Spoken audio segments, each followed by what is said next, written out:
жейтін ауа. Әрқайсысы 2,70-тен 33 басқа осылай беріп жатыр.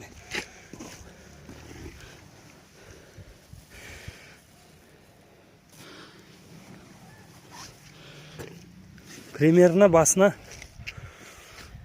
орта есеппен 4-5 килодан тиіп жатыр ғой.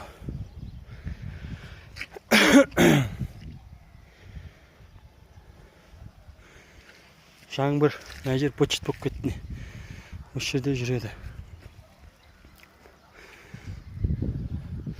Келесі жылы негізі навес істеп, осы жерге навес істеп тастау керек. Ана бастан мына басқа дейін.